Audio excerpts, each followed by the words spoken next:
we're trying to figure out what happened. The ICE agents showed up in St. Paul the way they have before and the way they are in other communities and things like that. We're trying to get our arms around kind of what ended up happening after that. Right. What about the community reaction? Have you gotten any handle on that?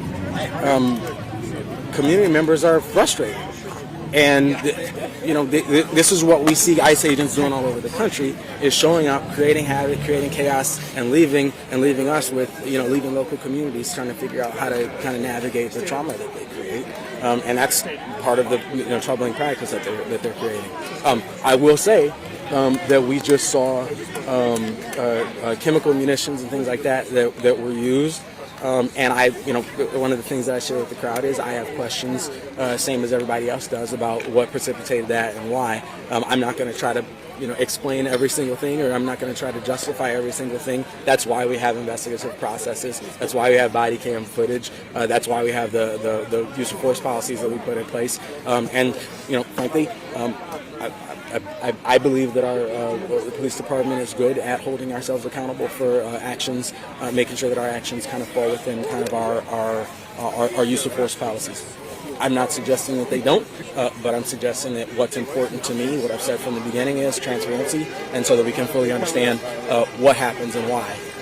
You may have already covered this, but two state reps, Athena Hollins and Lisa Kozlowski, told me that St. Paul police are the ones who pepper sprayed them. So does that raise your level of concern here? I guess my level of concern started at a 10, so I don't know that my level of concern could be raised.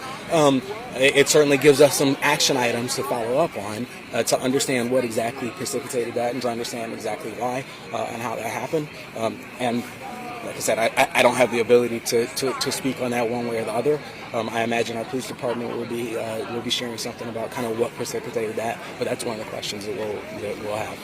You guys weren't coordinating with the federal agents to begin with, were you, or were St. Paul police coordinating? No, the federal they don't coordinate with us. They don't give us information in advance. They sort of, what they do nationwide right now is sort of just pop up on the scene and create chaos that local community and then leave, and local communities are stuck kind of trying to figure out how to sort out chaos, and so that's challenging for us, and it's unfortunate.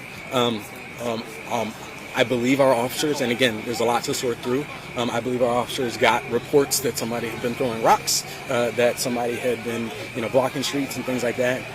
And just as I said from the beginning, our job is not to enforce immigration policy, and we don't enforce immigration policy anywhere in the city. If there's a report of somebody throwing rocks at somebody, it is our job to respond. It is our job to be there. It is our job to help to try to maintain a safe scene. And so that's what ended up bringing our officers into this space. According to a lawyer who helped negotiate the surrender over here, this is all over a Honduras native who had a hit and run in St. Paul yesterday. Normally that would be a police agency, not federal agents investigating, I would think.